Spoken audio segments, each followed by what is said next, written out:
Hey YouTube, just wanted to touch base on something that I did a little bit of research on this 3.5 ecoboost, and they're notorious on the, I guess, the 2020 model on down to I think 2017.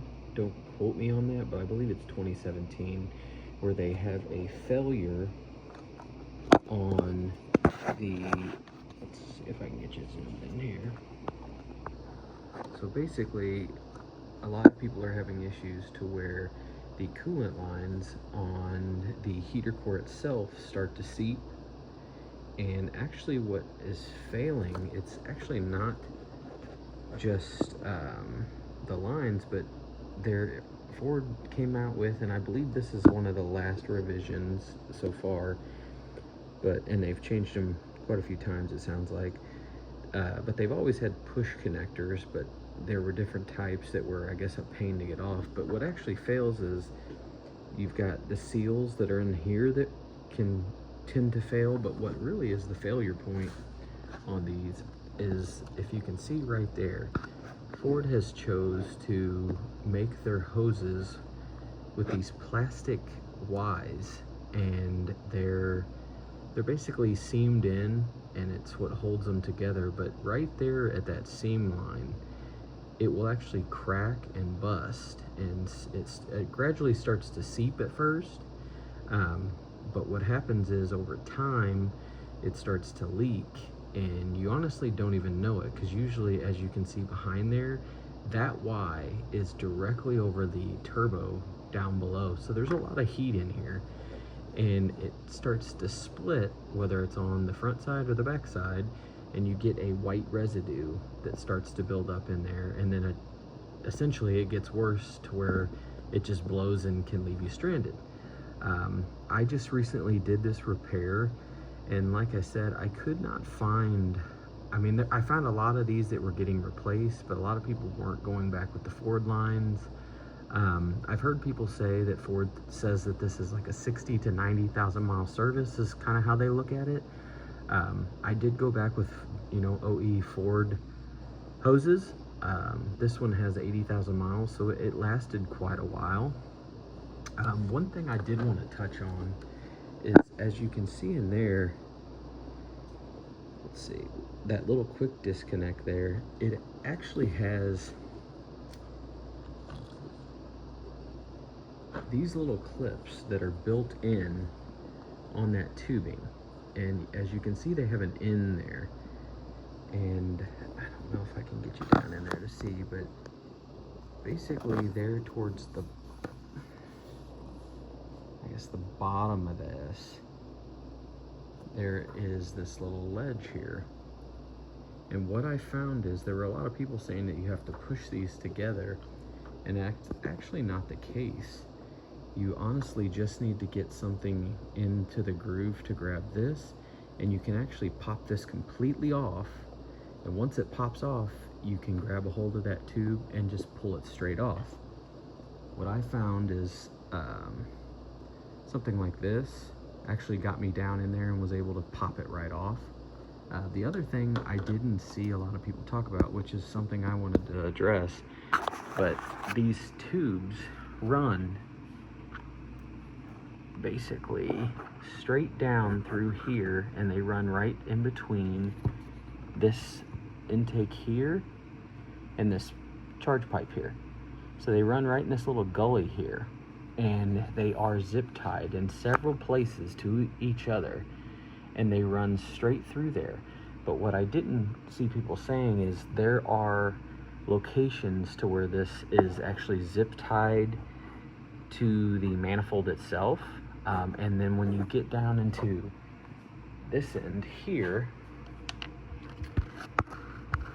there is actually two plastic rivets that rivet it in, and it has to go from down below. So if you're, in the kind of the same predicament I am, and you have to change these hoses out, I just kind of wanted to be, to let you know that those do run down through there, and this is a very tight kind of repair, and I was told by Ford, I actually got quoted $2,200 to do this, It did take me a little bit of time, but I think I was able to do it in about a half hour.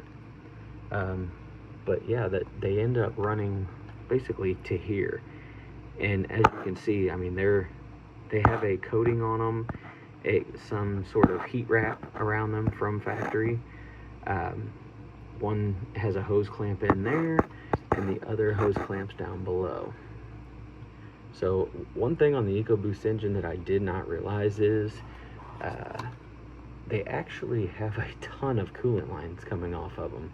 And as you can see there, also while I was in here, you may not know it, but Ford actually had an issue with the thermostat on this engine. And a lot of people don't realize it, but the thermostat's here. You have 3 bolts that pop this main housing off here, and your thermostat actually sits inside there. Both this piece is plastic and the housing that it bolts into are plastic, so that is something you want to be very careful when you're changing this. But what I was saying is Ford actually had an issue with these to where the original thermostat was solid metal. Every part on it was metal.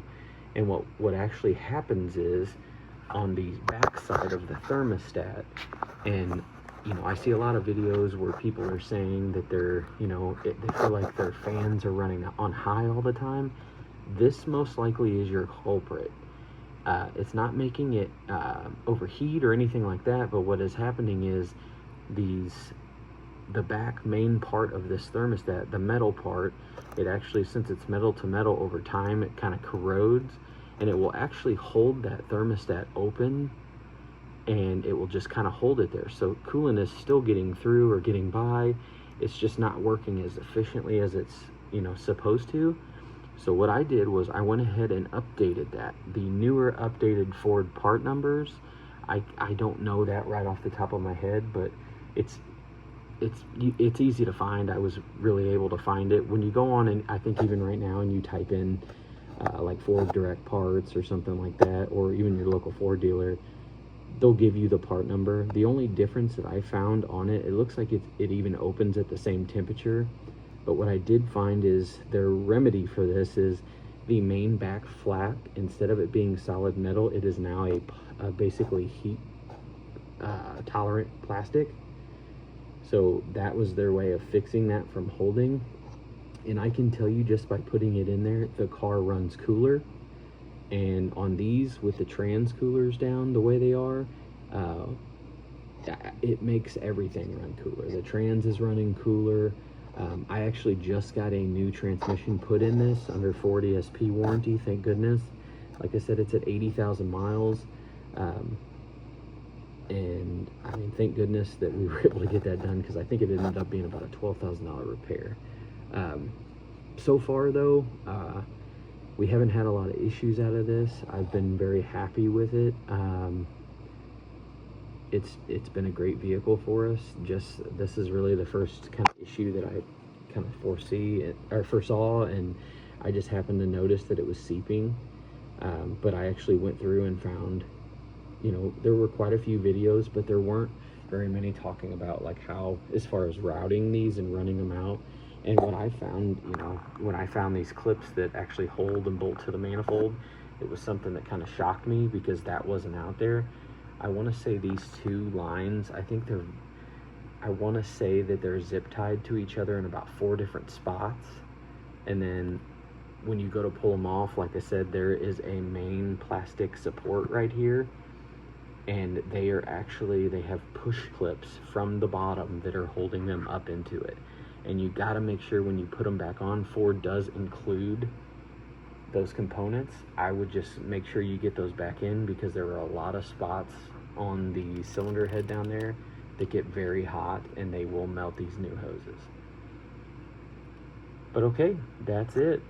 I just wanted to let everybody know and see what my findings were, and hope you guys have a great day. Thanks.